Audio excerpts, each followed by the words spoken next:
കുന്നിച്ചോ മിനസാൻ the beginning of the എൻഡിന്റെ season 6ന്റെ എപ്പിസോഡ് 9ലേക്ക് എല്ലാവർക്കും സ്വാഗതം.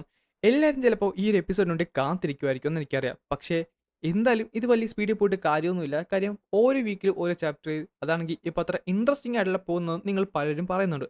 അതുകൊണ്ടാണ് ഞാൻ സമയമെടുത്ത് പതുക്കെ പതുക്കെ ഇത് എക്സ്പ്ലെയിൻ ചെയ്ത് പോകുന്നത്. എന്തായാലും സീസൺ 6 നമ്മൾ ഉറപ്പായിട്ട് ഫുള്ളി എക്സ്പ്ലെയിൻ ചെയ്യുന്നതായിരിക്കും. അതിനൊരു മാറ്റവും പക്ഷെ പതുക്കെയാണെന്ന് മാത്രം. അപ്പോൾ വീഡിയോ കാണുന്ന ആരെങ്കിലും ഉണ്ടെങ്കിൽ ഇതിനു മുമ്പിട്ട എല്ലാ വീഡിയോസും കണ്ടെന്ന് എന്തായാലും ഒന്ന് ഉറപ്പുവരുത്തിയേക്ക്.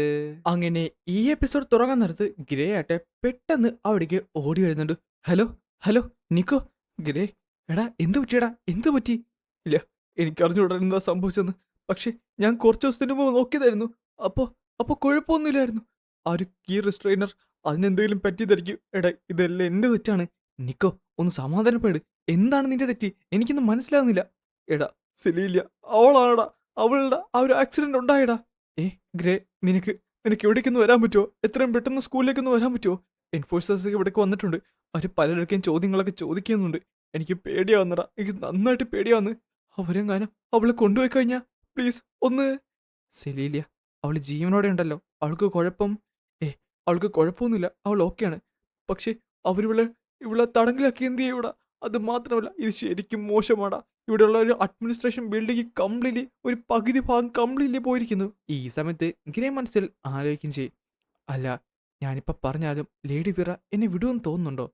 അതിലുപരി ഇപ്പോൾ ഞാൻ പറഞ്ഞു കഴിഞ്ഞാൽ അവൾ ഉറപ്പായിട്ടും സമ്മതിക്കത്തുമില്ല. നിക്കോ, എല്ലാവരുടെ ഒരു പറഞ്ഞിരിക്കുന്നത് അവിടേക്ക് ആരും തന്നെ ചെല്ലില്ലെന്നാണ്. അതുകൊണ്ട് എനിക്കിപ്പോൾ അവിടേക്ക് വരാൻ, അല്ല, ഞാൻ ഉദ്ദേശിച്ചത് എനിക്ക് വരണമെന്നുണ്ട്. പക്ഷേ എനിക്ക് ആഗ്രഹമുണ്ടെങ്കിലും എനിക്ക് അവിടേക്ക്, അല്ല, എങ്കിൽ എങ്കിൽ നമുക്ക് പുറത്തെവിടെയെങ്കിലും വെച്ച് കണ്ടാലോ? നമുക്ക് ഒരുമിച്ച് എന്തെങ്കിലും പ്ലാൻ ചെയ്യാം. അവളെങ്ങനെ തടഞ്ഞു കഴിഞ്ഞാൽ നമുക്ക് രക്ഷിക്കണ്ടേടാ. നിക്കോ, ഞാൻ പറയുന്നേക്ക്. നീ ആദ്യം സമാധാനപ്പെട്. നീ പാനിക് ആയി കഴിഞ്ഞാൽ അത് പ്രശ്നമാണ്. പാനിക് ആളും മനുഷ്യൻ ചെളിക്കുഴിയിലും മുങ്ങിത്താഴും.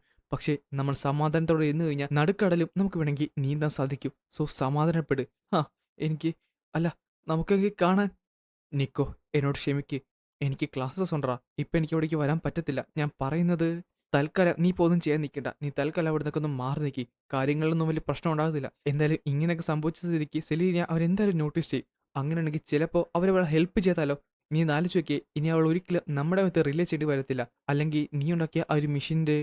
ആ, എനിക്ക് എനിക്ക് മനസ്സിലായി. എന്നോട് എന്നോട് ക്ഷമിക്കുകയെ. നീ ഇപ്പോൾ ഭയങ്കര വലിയ കാര്യങ്ങളിൽ രാജാവൊക്കെ ആകാനുള്ള ഇതല്ലേ? ഓ, എനിക്ക് മനസ്സിലായി. നീ നീ പൊക്കോ, കുഴപ്പം. നിക്കോ, ഞാൻ പറയുന്നത്, എന്തെങ്കിലും സംഭവിച്ചു കഴിഞ്ഞാൽ നീ എന്നെ വിളിക്കണം കേട്ടോ. എൻഫോഴ്സേഴ്സ് ഒക്കെ വന്നു കഴിഞ്ഞ് എന്താണ് സംഭവിച്ചെന്ന് ഒന്ന്. ആ, ഞാൻ പറഞ്ഞേക്കാം. ശരി ശരിയെന്ന് പറഞ്ഞ് അവനായിട്ട് ആ കോള് കട്ട് ചെയ്ത് കളയുന്നുണ്ട്. സത്യം പറഞ്ഞാൽ ഞാൻ എന്നോട് തന്നെ പറഞ്ഞു അന്ന് ഒരു കുഴപ്പമില്ലായിരിക്കുമെന്ന്. അതെ, ഞാൻ എന്നോട് തന്നെ.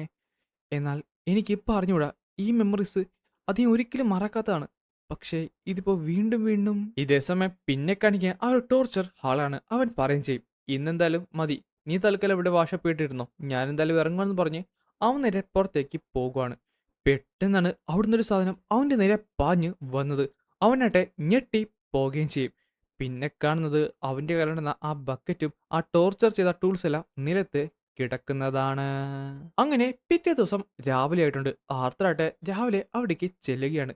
സത്യം പറഞ്ഞാൽ ഈ ക്ലോത്ത്സ് ഒക്കെ കംപ്ലീറ്റ്ലി അൺകംഫർട്ടബിൾ ആണ്. പക്ഷേ വിറിയൻ പറഞ്ഞ സ്ഥിതിക്ക് ഇതിട്ടില്ലെങ്കിൽ അവൻ എന്നെ കൊല്ലുകയും ചെയ്യും.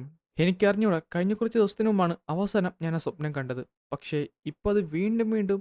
അതിലുപരി റേഡിയസ് പറഞ്ഞ ആ ഒരു പോയം, അതിലെന്തോ ഒന്നുണ്ട്. ചിലപ്പോൾ അതായിരിക്കും അതിനെ ട്രിഗർ ചെയ്തിട്ടുള്ളത്. അതെന്തായാലും ഒന്ന് വ്യക്തമായി മനസ്സിലാക്കിയ ആ ഇന്നെങ്കിലും അവൻ പ്രോപ്പറായിട്ട് എന്താണെന്ന് പറയുമെന്ന് പറഞ്ഞ് നമ്മുടെ റേഡിയസിൻ്റെ അടുക്കലിട്ടാണ് നമ്മുടെ ആർത്തർ ചെല്ലുന്നത്. ഇതേ സമയം അവൻ പറയും ചെയ്യും, അല്ലേ ഇവൻ ഫുൾ ടൈം ഉറക്കമാണല്ലോ. ഒരു കാര്യം ചെയ്യാം, അവനെ ഒന്ന് ടെസ്റ്റ് ചെയ്തേക്കാം. എന്നിട്ട് അവൻ അവൻ്റെ ഫുൾ എനർജി യൂസ് ചെയ്തിട്ട് മുമ്പിലേക്ക് നടന്നു. പെട്ടെന്നാണ് അവനത് ശ്രദ്ധിച്ചത്. അടുത്ത സെക്കൻഡ് ആർത്തന്റെ കഴുത്തിലേക്ക് ആ സോഡ് എത്തിയിരുന്നു. പെട്ടെന്ന് നോക്കിയപ്പോൾ അവനൊന്ന് ഞെട്ടി. അല്ല, ജനറൽ ആർത്തർ. അയ്യോ, എന്നോട് ക്ഷമിക്കണം. ഞാനോർത്ത് മറ്റാരെങ്കിലും. കുഴപ്പമൊന്നുമില്ല, ഞാൻ സ്നീക്കപ്പ് ചെയ്തത് തന്നെയാണ്. നീ ഉറങ്ങുവാണോ ഇല്ലെന്ന് അറിയാനായിട്ട്. അയ്യോ, ഇത് കമാൻഡർ വെറിയാണ്ട് പറയില്ല ചേട്ടാ. 2-3 ദിവസമായി ഡ്യൂട്ടി. അപ്പോൾ പിന്നെ അങ്ങനെ ഞാൻ കുറച്ച്. കുഴപ്പമില്ല, റിലാക്സ് ചെയ്തോ. ഞാൻ ചുമ്മാ പറഞ്ഞതാണ്. അതിലുപരി നിന്റെ സെൻസ് ശരിക്കും പൊളിയാണല്ലോ. ആ, ചില സമയത്തത്. അല്ല, ഇന്നും പ്രസിഡന്റിനെ കാണാനാണ് താങ്കളുടേക്ക് വന്നത്? ആ, അതെ. എങ്കിൽ ഞാൻ എസ്കോർട്ട് ചെയ്യാം. അല്ല, ജെൻട്രി അവനകത്താണോ? പിന്നെ അല്ലാതെ അവനെ പുറത്തിറങ്ങി കണ്ടിട്ട് വേണ്ടേ? അല്ല, അപ്പൊ അവൻ ഉറങ്ങുന്ന അവിടെ തന്നെയാണ്? അതെ. ഓർക്കമ്മയിലും മേല ആ മഠത്തിന്റെ അകത്ത് ഇവൻ എങ്ങനെയാടാ കിടന്നുറങ്ങുന്നത്? ആർക്കറിയാം. നിനക്ക് റൂം കാണുമല്ലേ? ആ, എനിക്ക് കുറച്ച് അടുത്ത് തന്നെയാണ്, പക്ഷെ കുഴപ്പമില്ല. എന്നാൽ ഇതൊക്കെ കഴിഞ്ഞിട്ട് എനിക്ക് തിരിച്ചിന്ന് വീട്ടിലേക്ക് പോയാൽ മതി. അപ്പൊ ഫീൽഡ് ഡ്യൂട്ടിക്ക് ഇറങ്ങുന്നില്ലേ? ഓ, ഇല്ലെന്നേ. എനിക്ക് തിരിച്ച് എത്രയും പെട്ടെന്ന് ഫോറസ്റ്റിലേക്ക്, അല്ല, എത്രയും പെട്ടെന്ന് വീട്ടിലേക്ക് ഒന്ന് എത്തിയാൽ മാത്രം മതി. ഞാൻ സത്യം പറഞ്ഞ എൽഷീർ ഫോറസ്റ്റിലേക്ക് വന്നിട്ടുണ്ട്, പക്ഷെ അന്ന് ഞാൻ കുഞ്ഞായിരുന്നു. അതൊരു ആക്സിഡന്റ് പരമായിട്ട് വന്നതാണ്. എന്ന് കുഞ്ഞായിരുന്നപ്പോഴോ?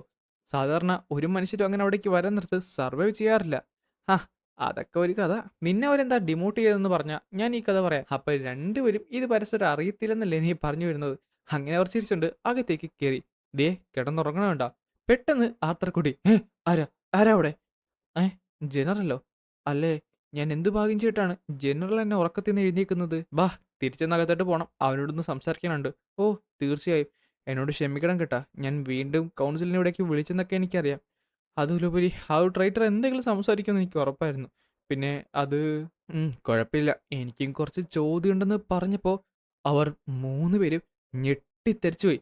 കാര്യം, അവർ കാണുന്ന കാഴ്ചയെന്ന് പറഞ്ഞത് ചോരയിൽ കുളിച്ചുകൊണ്ട് അവനവിടെ കിടക്കുന്നതാണ്. എന്തോ അറ്റാക്ക് ചെയ്ത പോലെ. പിന്നെ കാണിക്കുന്നത് അവൻ്റെ നെഞ്ചിലൂടെ ഒരു അറ്റാക്ക് കയറിയിരിക്കുന്നതാണ്. യൂട്ടോയുടെ ശരീരത്ത് മുഴുവൻ ആ ഒരു അറ്റാക്സ് ആണ്. ആർത്തറാട്ടെ പെട്ടെന്ന് ഞെട്ടി. യു യൂട്ടോ, ഇവിടെ എന്താണ് സംഭവിച്ചത്? ഞാൻ വിചാരിച്ചത് അവന്റെ മാനെ കംപ്ലീറ്റ്ലി റിസ്ട്രെയിൻഡ് ആണെന്നാണല്ലോ. എന്റെയോ, നിനക്ക് കുഴപ്പമൊന്നുമില്ലെന്ന് പറഞ്ഞ് അവൻ ഓടി അവിടത്തേക്ക് ചെന്നു. ജനറൽ, എനിക്ക് ഇവിടെ ആരെയും സെൻസ് ചെയ്യാൻ പറ്റുന്നില്ല. നാശം, അവൻ ഒറ്റയ്ക്ക് ഇവിടെ നിന്ന് രക്ഷപ്പെടാൻ അങ്ങനെ ഒരു മാർഗമില്ല. പക്ഷേ അല്ല, റാഡിയസ്, അവനെന്തെന്ന് പറഞ്ഞ് ആർത്തർ തിരിഞ്ഞ് അവിടേക്ക് ഓടിച്ചെന്ന് നോക്കിയപ്പോഴാണ് അവൻ ശരിക്കും ഞെട്ടിയത്. റാഡിയസ് അവിടെ മരിച്ചു കിടക്കുകയായിരുന്നു. അങ്ങനെയാണ് ഇന്നത്തെ ഈ എപ്പിസോഡ് ഞാനിവിടെ അവസാനിപ്പിക്കുന്നത്. സോ വീഡിയോ ഇഷ്ടപ്പെട്ടു കഴിഞ്ഞാൽ ലൈക്ക് ചെയ്യാനും ഷെയർ ചെയ്യാനും മറക്കണ്ട. നമ്മുടെ ബിഗിനിങ് ഓഫ് ദി എൻ്റെ വീഡിയോസ് ഇനിയും വരുന്നതാണ്.